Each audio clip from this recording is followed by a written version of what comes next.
This news update is brought to you by...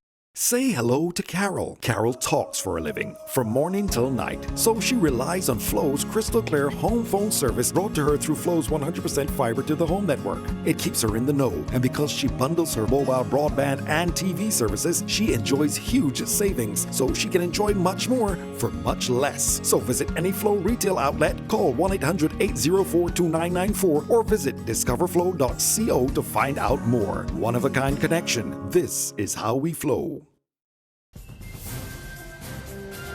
This is the Barbados Today evening news update for Wednesday, June 29th. Thank you for joining us. I am Mary Claire Williams.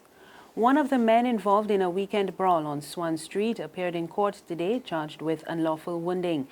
Sean Cecil Harding of Hinkson Land, Whitehall, St. Michael, was charged with wounding Romel Bradshaw with intent to maim, disfigure or disable him. He's also charged with unlawful violence towards Bradshaw, which caused him to fear for his personal safety. On Saturday night, police responded to a report of 3 men fighting on Swan Street armed with knives. Bradshaw was taken to the Queen Elizabeth Hospital and treated and discharged for stab wounds. Harding was also admitted to the QEH, suffering from stab wounds, and was detained for 2 days.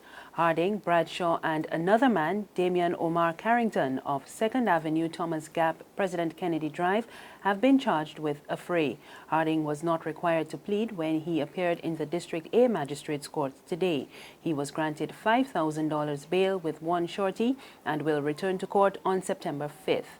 Carrington and Bradshaw appeared in court yesterday and were also granted bail. They too are due back in court on September 5th. Another hotelier is adding his voice to concerns over the impact of Brexit on the local tourism sector. The immediate past chairman of Intimate Hotels of Barbados, Kashka Haynes, says the island will begin to feel the effects of the declining value of the British pound, and it is important to take steps to mitigate the fallout. In the coming days and weeks, it will become more clear what the impact of this global shift will really mean. However, it is almost a certainty that a decline in value of the pound relative to the US dollar will affect our tourism, because a stay in Barbados quite simply will become more expensive for the English traveller. It is incumbent upon all of us to do whatever is within our control to help mitigate against any fallout from this all-important UK source market.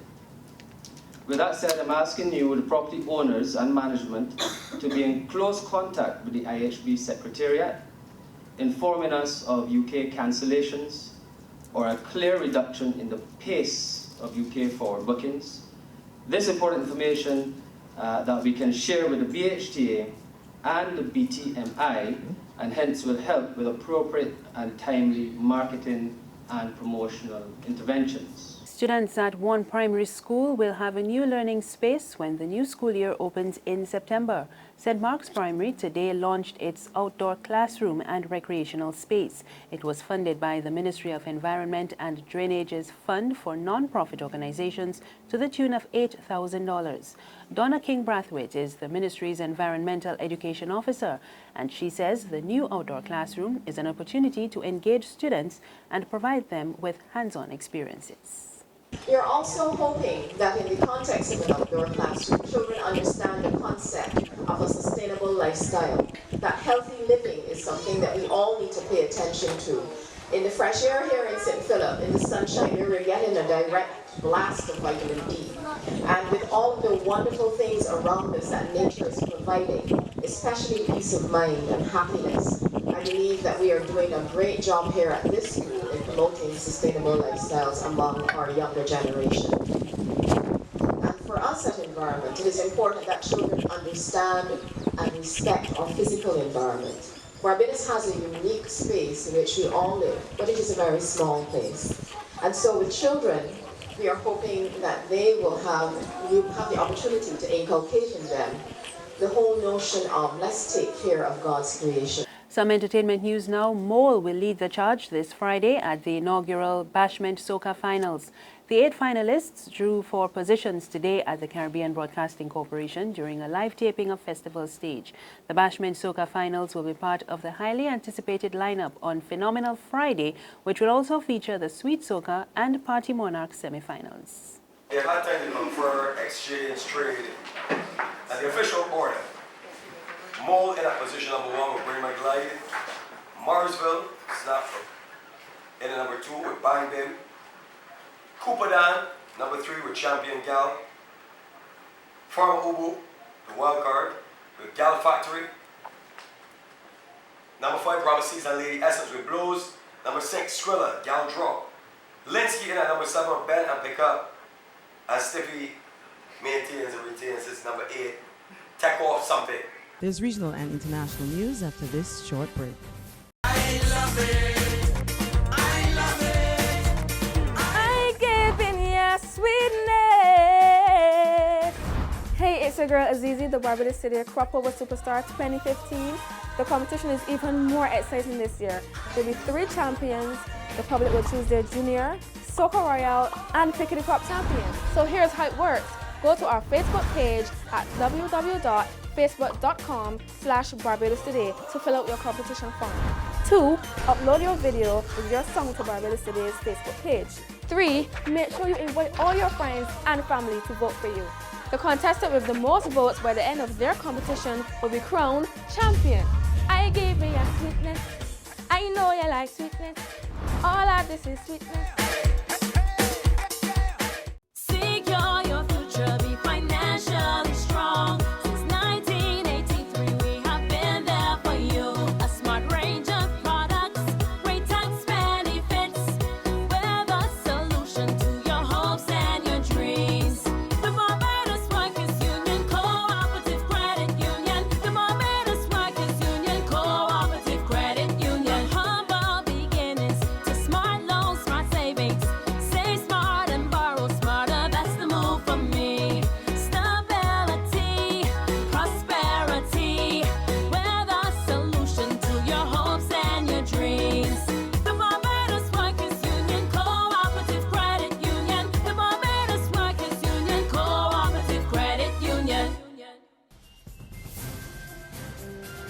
In news from the region, we go to Trinidad, where Senior Counsel Ramesh Maharaj is warning that the Privy Council's ruling against Clico United Policyholders Group may be the undoing of the government. The London-based court dismissed an application by policyholders that an assurance given by the government in Port of Spain created a legitimate expectation which was enforceable in law. We get more in this report from TV6 News. The learned judges have determined the issues of law and fact in the case as they see it. I say, however, that with the greatest respect to the courts, these are heartbreaking facts and the judgment is a heartbreaking judgment. The battle may be lost, but according to Ramesh Lawrence Maharaj, the war isn't over. He's warning the central bank that by law, policyholders are entitled to their monies from the statutory fund, which now holds in excess of $24 billion. The central bank owes a duty to pay these policyholders their monies immediately. The Insurance Act makes it clear that the money in the statutory fund do not belong to the government and cannot be used by the government for governmental expenditure. Mr. Maharaj is also reminding the powers that be that a man is only as good as his word. Mr. Maharaj says both the present and previous administrations have betrayed the trust of the people.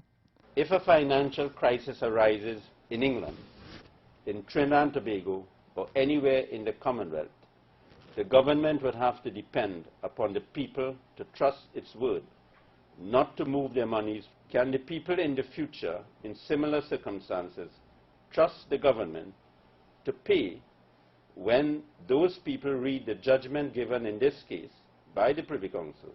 He adds that what is needed now is clear legislation to prevent similar travesties from occurring in the future. And on the international scene, CCTV footage has emerged showing one of the attackers at Istanbul's airport. 41 people died in the gun and suicide bomb attack, and Turkey is today observing a national day of mourning. We get more in this report from the BBC. Europe's third busiest airport, late evening. Panic. Passengers rush through Istanbul's international terminal. 3 gunmen are on the loose. Suddenly, one blows himself up. Here, an attacker is caught by CCTV, floored by shots from a Turkish policeman. Wounded, he drops his rifle and it slides across the floor. The policeman approaches him, then spots his suicide belt and runs, just before the gunman detonates the device. Dozens were killed, many more wounded, taken to nearby hospitals. A coordinated attack on one of the world's busiest hubs with devastating impact. So as it came out, we really saw the full extent of it. Lawrence Cameron landed on a flight from Latvia as the attack was unfolding. As he walked through the arrivals area, the horror became clear. Walked around the corner into the main terminal, and just a sea of people screaming, running, tripping, police with guns drawn. Started taking a few pictures, but then the police started pushing us back, into the back of the terminal, and it quickly became clear that something nasty had happened. This wasn't a drill, this wasn't a hoax or anything like that. They worked through the night to repair the area, windows shattered, ceilings destroyed by automatic gunfire, and 3 huge blasts. That's the news this evening. Remember, you can get more on our website, www.barbadostoday.bb. You can also subscribe to our e-paper, email updates, and like us on Facebook. We're on Izumi Media in bus terminals and Screenplay at supermarkets and gas stations near you. Or you can tune in to Channel 99 on Flow TV or Mix 96.9 FM for more news. I am Mary Claire Williams. Good evening.